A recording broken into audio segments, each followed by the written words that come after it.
We just had confirmation of the tee times for the 150th Open. Who will we see? Tiger Woods, Rory McIlroy playing with today. Let's head to Jamie Weir. He has the answer for us. Jamie. Yeah, thank you very much, Rob. Good afternoon. We have just had confirmation of those tee times. You can see some of them on the side of the screen right now. But at 1 minute to 3 p.m. precisely on Thursday, Tiger Woods will get his campaign underway for a fourth Claret Jug and a historic third victory here at the Home of Golf. Wouldn't that be something? He'll be playing alongside Max Homa, who, like many of his players of his generation, idolises Tiger Woods, and the most recent major champion, Matt Fitzpatrick, the US Open champion a few weeks ago in Brookline. So that's some pairing for Fitz as well. But Tiger Woods, a lot of the talk coming into this has been about the condition that his body is in. Can he cope for 72 holes around the Home of Golf? Could perhaps we even see him wave goodbye to the world of golf on the Swilcan Bridge later this week? Well, Tiger says he has no plans of retiring anytime soon. I don't know if it is that long, whether or not I will be able to physically compete, at this level by then.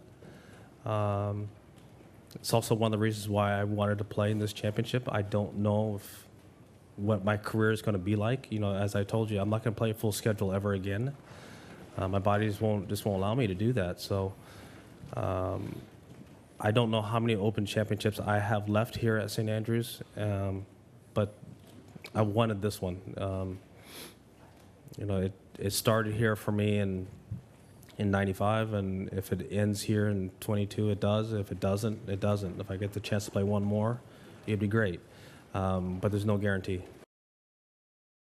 Only just left that press conference, some really interesting comments which we'll bring you a little bit later on. Really outspoken on Live Golf as well, saying that 54 holes is for seniors, and if there's guaranteed money, where's the incentive to grind and try to improve? So we'll bring you those comments in just a bit, but let's talk more about the tee times for now. And we picked out a few of the featured groups for you to look out for on Thursday. We know that Paul Lawrie will be hitting the opening tee shot at 6:35 on Thursday morning, playing alongside Webb Simpson and Min Woo Lee. Well, these are some of the other morning tee times to look out for, and a comfortable pairing for Tommy Fleetwood, Francesco Molinari and Justin Rose. They'll all be out together at 8:14 in the morning. And for Collin Morikawa, the defending champion, Rory McIlroy, the world number 2, coming in here playing some sensational golf. And Xander Schauffele, speaking of playing sensational golf, he's won his last 3 tournaments. They're off at 9:58. Shane Lowry, the champion of Portrush a few years ago. Justin Thomas, already a major champion this year. And Victor Hovland, they're off at 10:09. And then as we head into the afternoon, the world number 1, the Masters champion, Scotty Scheffler, playing alongside Joaquin Niemann and Tyrrell Hatton, 26 minutes past 1. They get underway, and there it is, the 3-ball we've been talking about. Tiger Woods, Matt Fitzpatrick and Max Homa at 1 minute to 3 p.m. precisely. They'll be teeing off from the first just next to me here. And one more time to pick out for you, Jordan Spieth, the champion at Birkdale a few years ago, John Rahm, last year's US Open champion, and Harold Varner III makes up that 3-ball at 10 minutes past 3 on Thursday afternoon. Well, Andrew Coulthard alongside me now to react to some of those tee times, and obviously we always look for Tiger straight away. And for Max Homa and for Matt Fitzpatrick, that's going to be a pretty special experience, I would imagine. Yeah, it will be, Jamie. It's a tremendous experience getting the opportunity to peg it up in front of this clubhouse, first and foremost. But any time to get the opportunity to stride the fairways with the great man is a thrill in itself. But of course, they're here to do a job. Yeah. And, when you're out there playing with Tiger, you've got to sort of, block him out, get on with your own shot process, take your own little notes as Fitzpatrick does, and go about your business your own way. Homa, of course, he's a firm supporter of Tiger Woods. Yeah. Tiger's his hero ever since, and he was delighted when he won the Genesis and was presented with that trophy from Tiger. So yeah, they'll be excited, no doubt about it. Lovely, comfortable pairing, you would say, for Rory McIlroy as well. Xander Schauffele is playing some sensational golf at the moment, and Collin Morikawa not coming in the greatest of form, but the defending champion. That's right. I mean, Morikawa had a top 5, I think it was, in the US Open, but other than that, fairly lacklustre since the Masters. Slightly surprising. Fitzpatrick, obviously, terrific form there. He's in great shape.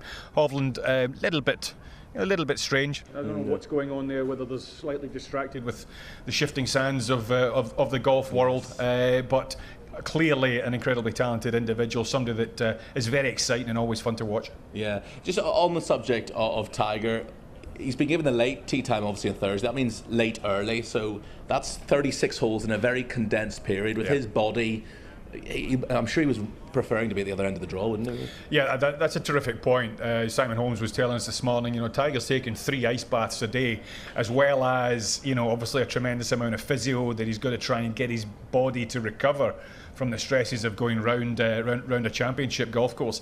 That will be difficult. Like you said, there's not a tremendous amount of time to recover. That was a similar situation, of course, during one of the 2 rounds over in Southern Hills at the PGA Championship. And we know what happened there. He struggled. It's obviously a lot flatter, this golf course, but it's still hard underfoot. Watching him this morning on the range, though, he was flushing it in tricky conditions, and that head of his, in terms of guiding his ball round, is better than anybody's. And it's a wee bit breezier today. I know for you Scots this isn't a wind at all, but it's a little bit windier for some of the boys today. And there's no better man at plotting his way around and having to sort of bump and run it and use the angles, use the slopes, work your way in. Didn't hit a single bunker here in 2000, remember, on his way to victory, than Tiger Woods. Yeah, it's a sight to see. Anybody that that's why he moves the needle. That's why he carries the thousands of followers around the golf course, and will do. I mean, I was watching, just marvelling about every shot he was trying to hit, whereas a lot of some of the other styles of the game, more modern styles of the game, it's the one-dimensional, try and fly it through the air, and if that doesn't work, they're going to struggle. Woods, he's crafty, hitting all the shots, keeping it out the air, playing it down, spin off, aiming 40 yards left, allowing the breeze to come in. He's still got it all, but has he got it all for 4 rounds? And just one very final question to you, Andrew. Your good pal Paul Lawrie hitting the opening shot there, 6:35 a.m. on Thursday morning. I mean, it does mean setting your alarm for 4 o'clock in the morning, but apart from that, what an honour to do it at the home of golf, and this may well be his farewell to the Open, he was telling me.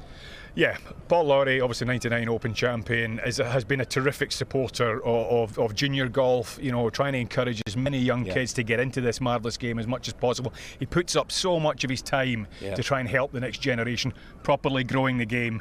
R&A obviously have recognised that as a past champion and Open winner, and to do that here more than anywhere else is just the icing on the cake. Absolutely, fully deserved. He's a lovely man, is Chippy, and at 6:35 on Thursday morning there will be a crowd, I'm here sure, to watch him hit the opening shot of the 150th Open.